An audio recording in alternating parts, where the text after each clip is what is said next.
Google Pixel 8 Pro is finally here, bringing with it a bunch of new features and upgrades that make the experience of using a Pixel even better than before. With an improved processor and new camera features, it's set to be the go-to phone for those who like the Pixel experience and want a high-end phone. But the device is also more expensive than last year's Pixel 7 Pro. With a $999 starting price, the Pixel 8 Pro is the most expensive Pixel phone ever made that wasn't the Pixel Fold. Is it worth the cash? I've been using the Pixel 8 Pro for a while now to find out. Note, in this video I'll be specifically talking about the Pixel 8 Pro, but I have a Pixel 8 review coming in the near future, so stay tuned for that. If you like this video, please hit the like button and subscribe to the channel. It really helps support my work and I'd appreciate that support.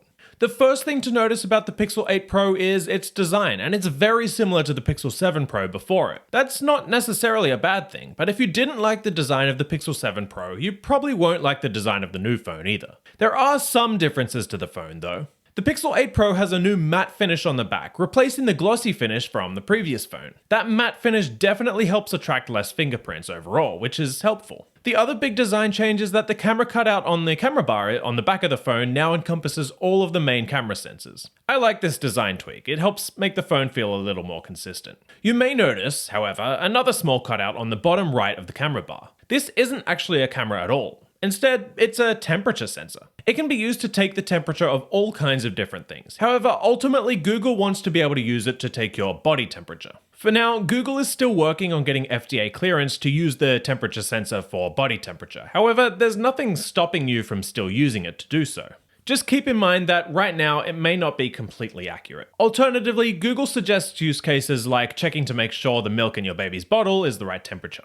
The other minor but nice change in design comes in the form of the flat display. The Pixel 7 Pro had a slightly curved display on the edges, but the Pixel 8 Pro gets rid of that. I prefer flat displays overall, so I like this change. The Pixel 8 Pro comes in 3 different colors: Bay, Obsidian, and Porcelain. They're all pretty good looking colors, and I'm reviewing the Porcelain model. Generally, I'm used to the overall design of Pixel phones, and I quite like the design of the Pixel 8 Pro. It feels quite nice in the hand, too. While the display is flat on the phone, the overall experience of using the display is mostly the same. The Pixel 8 Pro retains the 6.7-inch OLED display that was found on the Pixel 7 Pro. It can range in refresh rate from 1 to 120Hz, and it has a QHD+ resolution. There is one minor change to the display though. It gets a little brighter. Google promises that the Pixel 8 Pro can deliver a peak brightness of 2400 nits and HDR brightness of 1600 nits. That's quite a bit brighter than the Pixel 7 Pro. In day-to-day use, I did indeed find that the Pixel 8 Pro's display was a little brighter, and it can be helpful in bright environments or in direct sunlight. Google calls the package of the display on the Pixel 8 Pro the Super Actua display. Under the display can be found a fingerprint sensor. However, it seems like it's the same sensor as last year. It's still an optical sensor, however, I found that it worked generally well. The speakers on the Pixel 8 Pro aren't bad at all. They get relatively loud, and while they do seem to overly prioritize the high mids a little, they offer decent depth. They sound a little better than the speakers on the Pixel 7 Pro too, though not necessarily much louder. Next up is performance, and the Pixel 8 Pro does get a little performance boost. The new phone features Google's new Tensor G3 chip. However, in day-to-day performance, you probably won't notice that much of a difference.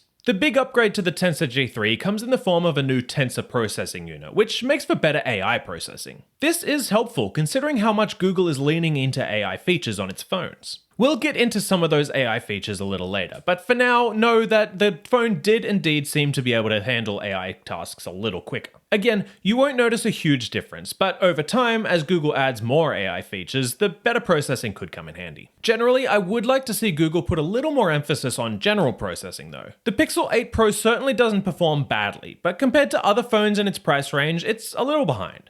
That's especially true when you compare the phone with a device like the new iPhone 15 or iPhone 15 Pro. It's also true when compared to other high-end Android phones that are equipped with the latest Snapdragon processors. The battery life on the Pixel 8 Pro, I found, is actually quite good and better than that on the Pixel 7 Pro.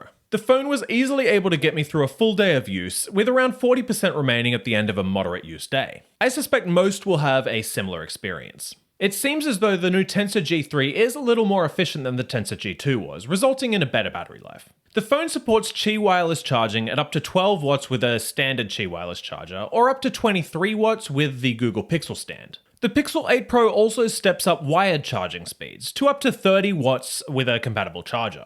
This isn't bad, though again, it's not as great as some of the Android competition out there. Moving on to camera, and as you would expect from a Pixel phone, the Pixel 8 Pro puts a heavy emphasis on camera performance. The phone comes with a triple camera array on the back, made up of a 50 megapixel main camera, a 48 megapixel ultra-wide camera, and a 48 megapixel telephoto camera. At first glance, the specs seem similar to the Pixel 7 Pro, however Google says it's upgraded every aspect of the camera. The main sensor, for example, is larger than before, meaning that it should perform better in low-light situations. Not only that, but the telephoto sensor also offers a wider aperture, allowing it to get more light when zoomed in. Indeed, the camera did perform excellently. In well-lit environments, it's able to capture excellently vibrant and detailed images. Overall, it also performs very well in low-light situations.